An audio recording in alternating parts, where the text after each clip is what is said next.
주님 십자가 사랑 우리 제촉하시네.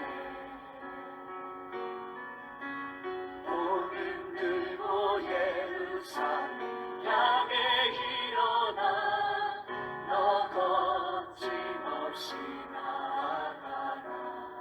영원한 주님의 마태복음 3장을 마무리하려고 합니다. 예수님께서 세례를 받으신 사건을 중심으로 말씀을 드리고자 합니다. 예수님께서는 죄가 없으시기 때문에 세례를 받아야 될 이유가 없습니다. 왜냐하면 세례는 죄인이 회개했다는 표로 물 세례를 받는 겁니다. 그러니까 예수님께서는 히브리서 4장 15절에 죄가 없으신 분이라고 분명히 말씀합니다. 그리고 동정녀의 몸에서 탄생해서 우리 인간이 남녀의 관계에서 아기가 태어나면 DNA를 타고나기 때문에 원죄를 반드시 안고 태어나게 되어 있습니다. 그런데 우리 예수님은 원죄를 단절하고 원죄 없이 태어나시기 위해서 처녀의 몸에서 탄생하는 하나님의 비상수단인 방법으로 성령으로 잉태를 하여 처녀가 아기를 낳는 기적의 역사가 일어난 겁니다. 그래서 예수님은 원죄도 없으시기 때문에 죄가 없으신 분이 세례를 받아야 될 이유가 없죠. 그런데 우리 예수님께서 세례를 왜 받았을까요? 거기에는 굉장히 중요한 이유가 있습니다. 제일 중요한 것 중에 하나는 우리 죄인과 같이 예수님이 되어서 십자가를 지시고 피를 흘려 우리의 죄를 속량하기 위하여 오셨기 때문에 예수님이 우리 죄인과 같은 모습으로 내려오시는 모양을 보여주시는 사건이 세례를 받는 사건입니다. 그와 동시에 하나님이 세례 요한을 통하여 예수님이 하나님의 아들이심을 입증하는 표를 보여주신 겁니다. 요단강에서 세례를 받을 때에 모든 사람들이 부인할 수 없이 다 인정하도록 하늘에서 음성이 들리면서 이는 내 사랑하는 아들이라고 입증해 보여주시면서 세례식이 거행된 겁니다. 그래서 이 세례식은 단순한 사건이 아니고 이제 예수님이 목수의 아들로 태어난 것처럼 보였는데 아니고 그 예수가 오랫동안 기다렸던 메시아시며 하나님의 아들이심을 입증하는 대관식이었습니다. 세례식이. 그리고 그 사건을 통하여 이제 예수님이 요셉의 아들인 사생활을 정리하고 예수님이 이제 공적인 인류 구원의 역사를 위하여 공사역을 시작하는 것을 선포하고 보여주신 사건이 세례 요한에게 요단강에서 세례를 받은 사건입니다. 그래서 이 요단강에서 세례 요한에게 세례를 받은 이 사건은 굉장히 중요한 사건입니다.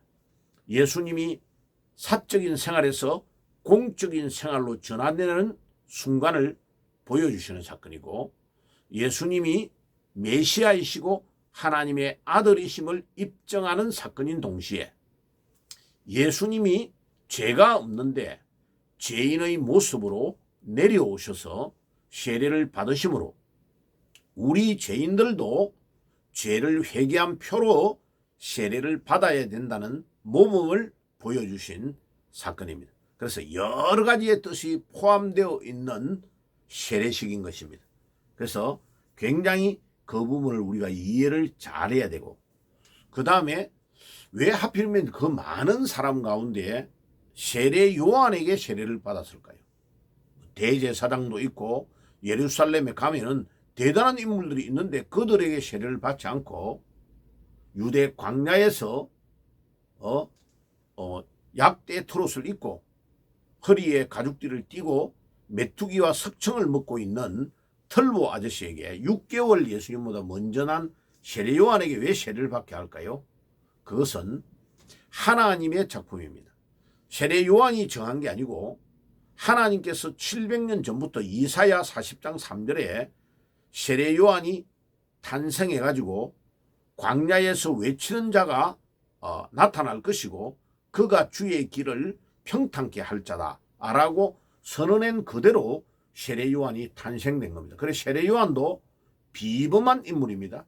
그리고 예수님도 이사야 7장 14절에 700년 전에 예수님이 처녀의 몸에서 탄생할 거고 그의 이름은 예수라고 하고 임마누엘이라고 하라고 이름도 다 태어나기 전에 정해 놓으신 그대로 성취가 된 겁니다. 그러니까 이 세례 요한이 예수님을 세례를 준 것은 자기 선택이 아니고 하나님이 세례 요한을 준비하시고 선택하시고 결정하신 것입니다. 그뿐만 아니라 세례 요한이 강력한 복음의 메시지를 전하니까 예루살렘에서 또 요단강 건너편에서 사람들이 모여와가지고 자복하며 죄를 자복하며 회개하며 세례를 받는 사건이 일어나는데 요한복음 1장 32절에서 34절에 보면 하나님이 세례 요한에게 이미 말씀을 해 두신 거예요. 사람들이 막 몰려오는 중에 어떤 한 사람은 막 성령이 임하는 것을 네가 보게 될 거다.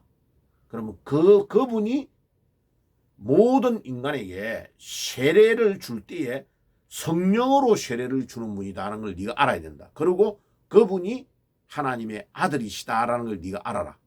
근데 놀라운 것은 세례 요한이 요한복음 1장 32절 33절에 보세요.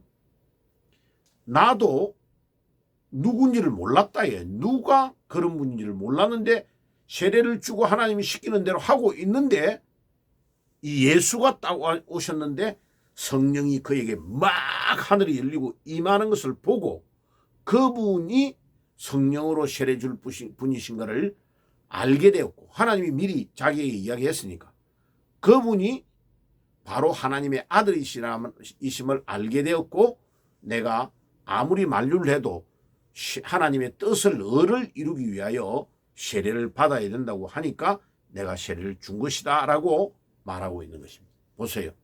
세례 요한이 정한 것이 아니고 하나님이 명령하시고 그렇게 정해놓으신 것입니다. 그래서 거기에 세례 요한이 순종했고 예수님도 순종하신 것입니다. 자, 그래서 이제 이 세례식을 할 때에 놀라운 일이 일어납니다. 하늘이 막 열리고 하나님의 음성이 들리는데 예수님이 공적인 사역을 할 때 3번 이런 일이 일어납니다. 마태복음 3장 16절 17절에 세례식을 행할 때 일어났고 두 번째는 마태복음 17장 1절에서 8절에 베드로, 야고보, 요한 3명을 데리고 변화산에 올라갔을 때에 또 하늘이 열리고 하나님의 음성이 들리는 일이 일어났습니다.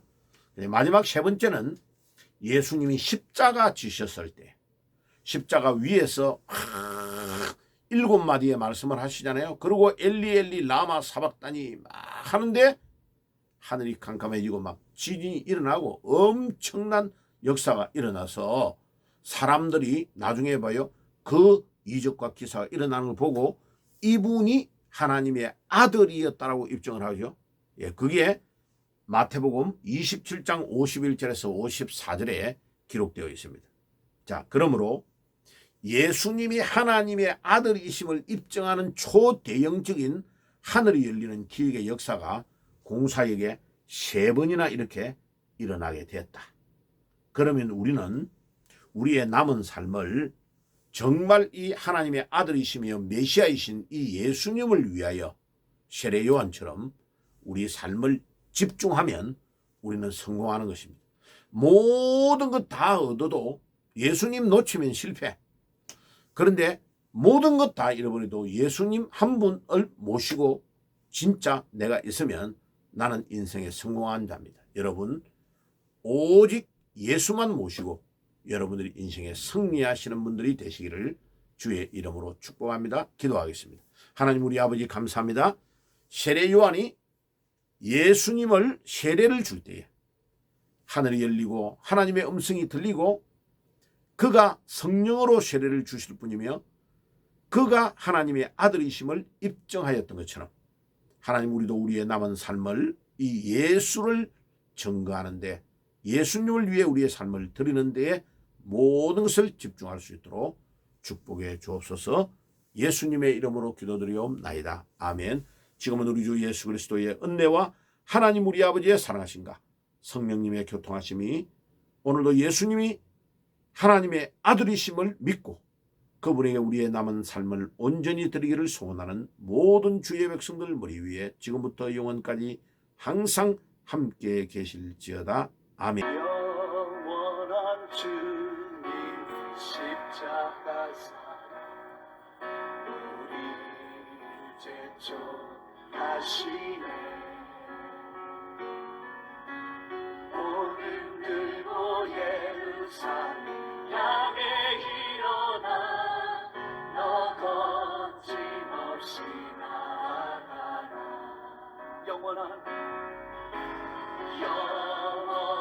주님의 십자가 사랑